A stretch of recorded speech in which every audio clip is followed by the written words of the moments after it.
ಆತ್ಮೀಯ H16 news ವೀಕ್ಷಕರೇ, ನಾನು ನಿಮ್ಮವ MI ಅಥವಾ ಮಲ್ಲಪ್ಪ ಜೋತಾವರ್. ಆತ್ಮೀಯರೇ, ನಮ್ಮ ಒಕ್ಕಲಿಗ ಸಮುದಾಯದ ಸ್ವಾಮೀಜಿಯವರು ಕುಮಾರ ಚಂದ್ರಶೇಖರನಾಥ್ ಸ್ವಾಮೀಜಿ ಅವರು ತಮ್ಮ 81ನೇ ವಯಸ್ಸಿನಲ್ಲಿ ವಿಧಿವಶ ಆಗಿದ್ದಾರೆ ಅಂತ ಹೇಳೋದಕ್ಕೆ ದುಃಖ ಅನಿಸಿದ್ರು. ಈಗಾಗಲೇ ಹಲವು ಸಲ ಹೇಳ್ತಾ ಇರ್ತೀನಿ ನಾನು, ತಮಗೆ ದುಃಖ ಬದುಕಿನ ಅನಿವಾರ್ಯ ಅಂಗ, ಸಾವು ಅನಿವಾರ್ಯ ಅಂಗ, ಅವುಗಳನ್ನ ಎದುರಿಸಬೇಕಾಗ್ತದೆ. ಒಕ್ಕಲಿಗ ಸಮುದಾಯದಲ್ಲಿ ತಮ್ಮದೇ ಆದಂಥ ಛಾಪು ಮುಡಿಸಿರುವಂಥ ಚಂದ್ರಶೇಖರನಾಥ್ ಸ್ವಾಮೀಜಿ ಇವರು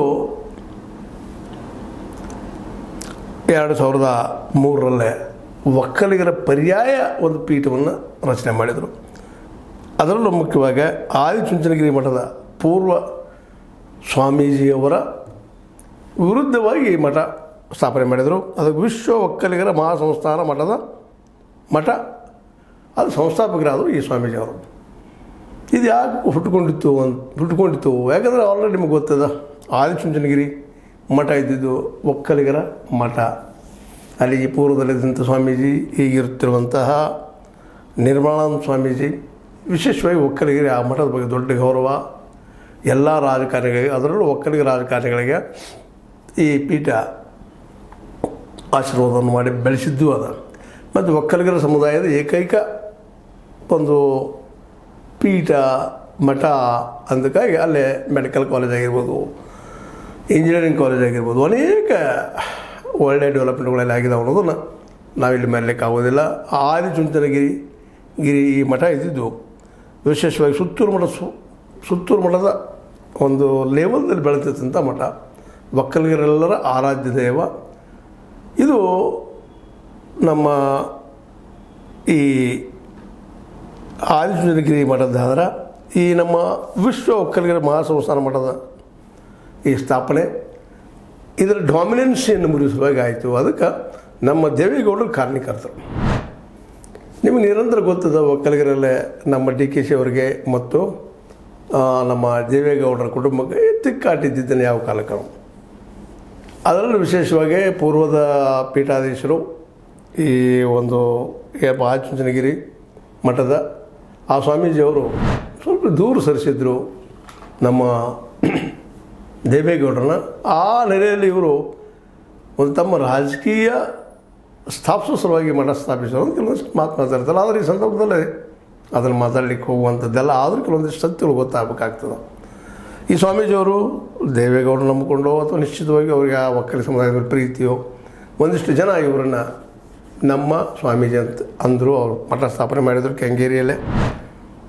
ಜನಸಾಮಾನ್ಯರ ಕೆಲಸವನ್ನು, ಬಿದ್ದವ್ರ ಕೆಲಸವನ್ನು ಇವರು ನಿಶ್ಚಿತವಾಗಿ ಮಾಡ್ತಾ ಬಂದಿದ್ದಾರೆ. ದಾಸೋಹ ಪದ್ಧತಿನ ಇಟ್ಟುಕೊಂಡು ನಾಥ ಪಂಥದಲ್ಲಿ ವಿಶ್ವಾಸ ಇದ್ದಂಥವ್ರು ಇವರು. ಹೀಗಾಗಿ ವಿಶೇಷವಾಗಿ ಇವರು ತಮ್ಮ ಜನಸೇವೆಯನ್ನು ನಿರಂತರವಾಗಿ ಮಾಡ್ತಾ ಬಂದಂಥವ್ರು. ಜೊತೆಗೆ ಈ ಮಠದ ಏಳಿಗೆಯಲ್ಲಿ ಸಾಕಷ್ಟು ಕೆಲಸ ಮಾಡಿದಂಥವ್ರು. 2003 ಸ್ಥಾಪನೆಗೊಂಡಂಥ ಈ ಪರ್ಯಾಯ ಮಠ ಅನೇಕ ಒಳ್ಳೆಯ ಕೆಲಸಗಳನ್ನು ಮಾಡ್ತಾ ಬಂದಿದೆ. ಇಲ್ಲೇ ಶಿಕ್ಷಣ ಕ್ಷೇತ್ರ, ಇನ್ನೊಂದು ಕ್ಷೇತ್ರದಲ್ಲೇ ಮಾಡ್ತಾ ಬಂದಿದ್ದ. ಅವ್ರಿಗೆ MBBS it means medical college ಸಿಗಬೇಕಾಗಿತ್ತು, ಇನ್ನೂ ಸಿಕ್ಕಿಲ್ಲ, ಪ್ರಯತ್ನ ಮಾಡ್ತಾ ಇದ್ದಾರೆ ಅವರು. ಇನ್ನು ಮುಂದೆ ಬರುತ್ತಿರುವಂತಹ ಇವರು ಶಿಷ್ಯರು ನಿಶ್ಚಲಾನಂದ ಸ್ವಾಮೀಜಿಯವರು ಅದು ಪ್ರಯತ್ನ ಮಾಡ್ತಾರೆ. ಒಂದು ಮೆಡಿಕಲ್ ಸೈನ್ಸ್ ಒಂದು ಕಾಲೇಜನ್ನು ಸ್ಟಾರ್ಟ್ ಮಾಡಬೇಕು ಅನ್ನೋಂಥ ಪ್ರಯತ್ನ ಮಾಡ್ತಾಯಿದ್ರು ಸ್ವಾಮೀಜಿಯವರು. ಅದೆಲ್ಲಕ್ಕಿಂತ ಹೆಚ್ಚಾಗಿ ದೀನ ದಲಿತರ ಬಗ್ಗೆ, ಬಿದ್ದವ್ರ ಬಗ್ಗೆ ಟ್ರಸ್ಟ್ ಮಾಡಿ, ಗುರು ಜ್ಞಾನ ಕೇಂದ್ರ ಟ್ರಸ್ಟ್ ಅಂತ ಮಾಡಿ ಬಡ ಮತ್ತು ದಲಿತ ವಿದ್ಯಾರ್ಥಿಗಳಿಗೆ ಶಿಕ್ಷಣ ಕೊಡುವಂಥದ್ದು ಭಾಳ ಮಹತ್ವದಿದು.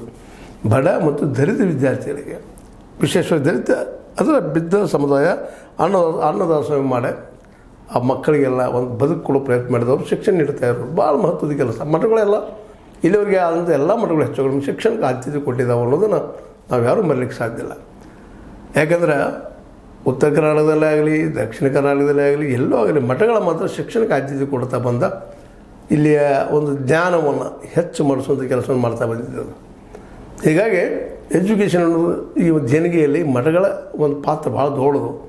ಇವೆಲ್ಲ ಮಾಡಿದಂಥ ನಮ್ಮ ಸ್ವಾಮೀಜಿಯವರಿಗೆ ಅಲ್ಲೊಂದು ಮೆಡಿಕಲ್ ಕಾಲೇಜ್ ತರಬೇಕು ಅಂತ ಆಸೆ ಇತ್ತು, ಅದು ಆಗಿಲ್ಲ. ಇನ್ನು ಮುಂದೆ ಆಗೋ ಸಾಧ್ಯತೆ, ಯಾಕಂದ್ರೆ ವಿಶೇಷವಾಗಿ ಇವರ ತ್ಯಾಗದ ಬದುಕು, ಮತ್ತು ಜನರಿಗೆ ಬೇಕಾದಂಥ ವಿಷಯಗಳನ್ನ ಹೇಳ್ತಾ ಹೋಗೋದು, ಜೊತೆಗೆ ಜನರ ಜೊತೆ ಬೆರೆಯೋದ್ರಿಂದಾಗಿ ಮತ್ತು ಒಕ್ಕಲಿಗ ಸಮುದಾಯ ಭಾಳ ಅಲ್ಲೇ ಬಲಿಷ್ಠ ಸಮುದಾಯ ಇದೆ. ದಕ್ಷಿಣ ಕರ್ನಾಟಕದಲ್ಲೇ ಆರ್ಥಿಕವಾಗಿ ಬದ್ಧರಿದ್ದಾರೆ, ಶೈಕ್ಷಣಿಕವಾಗಿ ಬದ್ಧರಿದ್ದಾರೆ. ಒಂದು ರೀತಿ ಇಲ್ಲಿ ಒಕ್ಕಲಿಗರ ಮತ್ತು ಲಿಂಗಾಯತರ ಮಧ್ಯೆ ಸದಾ ಯಾವಾಗಲೂ ಒಂದು ಏನಪ್ಪ ಅಂತಂದ್ರೆ ಕಾಂಪಿಟೇಷನ್ ಇದ್ದೇ ಇರ್ತದೆ. ಕಾಲಕ್ಕೆ ಒಮ್ಮೆ ಇವರು ಆಗ್ತಾ ಬಂದಿದ್ದಾರೆ. ಈಗ ಇತ್ತೀಚೆಗೆ ನಮ್ಮ ಈ ಸಿದ್ದರಾಮಯ್ಯನವರು ಇದರಿಂದ ಅಂತ ನಮ್ಮ ಅರಸವರು ಒಂದಿಷ್ಟು ಇವ್ರನ್ನ ಬಿಟ್ಟು ಆದಂಥವ್ರನ್ನು ನಾವು ಮೆಲ್ಲಕ್ಕಾಗೋದಿಲ್ಲ.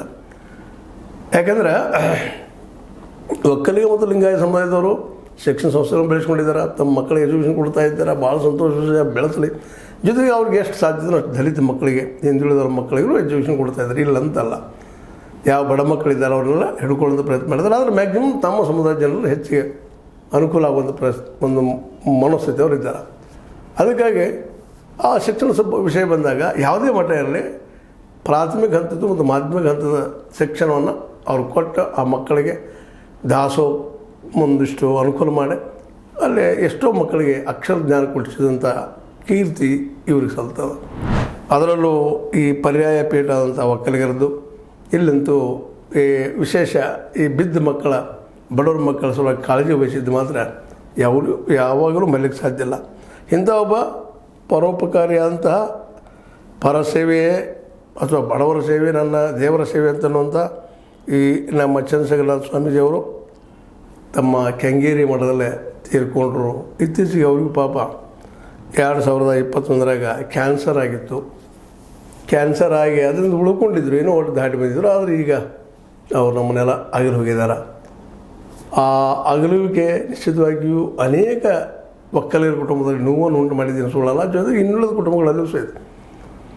ಯಾಕಂದರೆ ಆದಷ್ಟು ಜಾತ್ಯತೀತವಾಗಿ ಎಲ್ಲ ಜಾತಿಗಳನ್ನು ಒಳಗೊಂಡ ಸೇವೆ ಮಾಡುವಂಥ ಒಂದು ಟ್ರಸ್ಟ್ ಮಾಡಿಕೊಂಡು ಸಾರ್ವಜನಿಕರ ದುಡ್ಡಿನ ಸರಿಯಾದ ದಿಶೆಯಲ್ಲೇ ಬಳಸ್ಕೊಂಡು ಹೋಗಿದ್ದಂಥ ಚಂದ್ರಶೇಖರ ಸ್ವಾಮೀಜಿಯವರು ತಮ್ಮ ನಂತರದಲ್ಲೇ ನಿಶ್ಚಲಾನಂದ ಸ್ವಾಮೀಜಿಯವ್ರನ್ನ ಈ ಪರ್ಯಾಯ ಪೀಠಕ್ಕೆ ಅಧಿಪತಿಯನ್ನಾಗಿ ಮಾಡಿದ್ದಾರೆ. ಇನ್ನು ಮುಂದಿನ ಕೆಲಸ ಅವರು ಏನು ಎಲ್ಲಿ ಬಿಟ್ಟಿದ್ದಾರೆ ಕೆಲಸವನ್ನು ನಮ್ಮ ಚಂದ್ರಶೇಖರ ಸ್ವಾಮೀಜಿಯವರು, ಅಲ್ಲಿದ ಈ ಚಂದ್ರಶೇಖರನಾಥ್ ಸ್ವಾಮೀಜಿಯವರು ಅಲ್ಲಿದ ಈ ಕೆಲಸ ಮುಂದಿನ ಶುರು ಆಗ್ತಾ ಅನ್ನುವಂಥದ್ದು ಕೇಳಿ ಬರ್ತಿರುವಂಥ ಮಾತುಗಳು.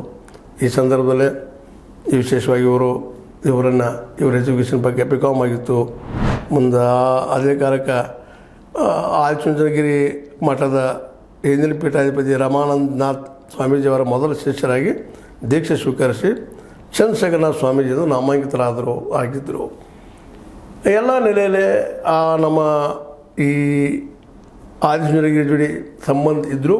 ಅಲ್ಲೇ ಅವ್ರಿಗೇನೋ ಯಾವುದೋ ಕಾರಣಕ್ಕೆ ಪೀಠಾಧಿಪತಿ ಥರ ಸಿಗಲಿಲ್ಲ ಅಂದಾಗ ಪರ್ಯಾಯ ಒಂದು ಪೀಠ ಸ್ಥಾಪನೆ ಮಾಡಿದ್ರು. ಅದಕ್ಕೆ ಕಾರಣೀಕರ್ತರಾದವರು ನಮ್ಮ HD ದೇವೇಗೌಡರು, ಅವ್ರ ಮಕ್ಕಳು ಆದರು.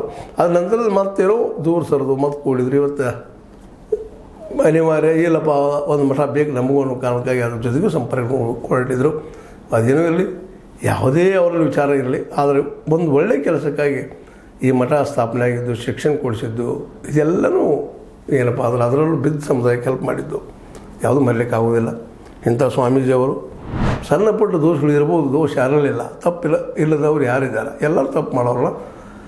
ಅದೇನೂ ಇದ್ದರೂ ಒಂದು ಒಳ್ಳೆಯದಕ್ಕಾಗಿ ತಪ್ಪಾದರೆ ಏನು ತಪ್ಪಲ್ಲ, ಅಪರಾಧ ಅಲ್ಲ. ಶಿಕ್ಷಣಕ್ಕಾಗಿಯೋ ಮತ್ತದಕ್ಕಾಗಿಯೋ ಸುಳ್ಳು ಹಿಡಿದ್ರೂ ಏನು ತಪ್ಪಲ್ಲ. ಯಾಕಂದರೆ ಜನಕ್ಕೆ ಶಿಕ್ಷಣ ಕೊಡುವಂಥ ಕೆಲಸ ಆಗ್ತಿರ್ತದೆ.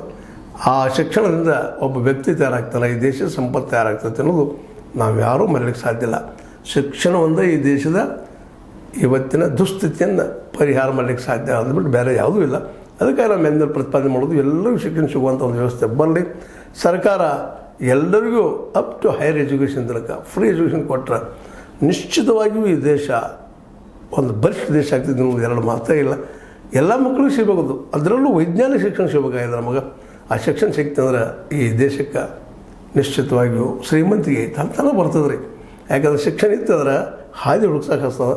ಆ ದಿಶೆಯಲ್ಲಿ ನಮ್ಮ ಈ ವಿಶ್ವ ಒಕ್ಕಲಿಗರ ಮಹಾಸಂಸ್ಥಾನ ಮಠದ ಸಂಸ್ಥಾಪಕ ಪೀಠಾಧ್ಯಕ್ಷರಾಗಿದ್ದಂತಹ ಕುಮಾರ್ ಚಂದ್ರಶೇಖರನಾಥ ಸ್ವಾಮೀಜಿಯವರು ಶಿಕ್ಷಣಕ್ಕೆ ಆದ್ಯತೆ ಕೊಟ್ಟು ಇತಿಹಾಸದಲ್ಲಿ ತಮ್ಮದೇ ಅಂತ ಒಂದು ದಾಖಲೆಯನ್ನು ರಚಿಸಿ ಹೋಗಿದ್ದಾರೆ. ಅವರಿಗೆ, ಅವರ ಶಿಷ್ಯಂತರಿಗೆ, ಅವ್ರ ನಂತರ ಸ್ವಾಮೀಜಿಯವರಿಗೆ ಈ ಒಂದು ಏನಪ್ಪ ಏಕಾಏಕಿ ಎದ್ದು ಹೋದಂಥ ಸ್ವಾಮೀಜಿಯವರ ಒಂದು ವ್ಯಾಕೆಂಟ್ ಅದರಲ್ಲ ಖಾಲಿ ಜಾಗವನ್ನು ಈ ಮುಂದೆ ಬರುತ್ತಿರುವಂಥ ನಿಶ್ಚಲಾನಂದ ಸ್ವಾಮೀಜಿಯವರು ತುಂಬಲಿ. ಜೊತೆಗೆ ಈ ಸಂದರ್ಭದಲ್ಲಿ ದೇವೇಗೌಡರಾಗಿರ್ಬೋದು, ಅದೇ ಕಾಲಕ್ಕೆ ಶಿವರಾತ್ರಿ ದೇಶಿಕೇಂದ್ರ ಸ್ವಾಮೀಜಿಯವರಾಗಿರ್ಬೋದು, ಚಂದ್ರಗಿರಿ ಸ್ವಾಮೀಜಿಯವರಾಗಿರ್ಬೋದು, ಎಲ್ಲರೂ ಬಂದ ಇನ್ನುಳಿದ ಬೇರೆ ಬೇರೆ ವಿಜಯೇಂದ್ರ ಅವರಾಗಿರ್ಬೋದು, ವಿರೋಧ ಪಕ್ಷದ್ದು ಅಶೋಕ್ ಆಗಿರ್ಬೋದು, ಡಿ ಸದಾನಂದ ಗೌಡರಾಗಿರ್ಬೋದು, ಎಲ್ಲರೂ ಬಂದು ತಮ್ಮ ಅಂತಿಮ ನಮನ ಸಲ್ಲಿಸಿದರು. ನಾವು ನಮ್ಮ ಈ H16 ಮೂಲಕ ಅಥವಾ ಹೇಸಿದಾರ ಮೂಲಕ ಅವರಿಗೆ ಕೊನೆ ನಮನ ಸಲ್ಲಿಸ್ತಾ H16 ನ್ಯೂಸ್ ಅರ್ಥಾತ್ ಹೇಸಿದಾರ ಸತ್ಯದ ಕೈಗಿನಲ್ಲಿ ವಂದನೆಗಳು.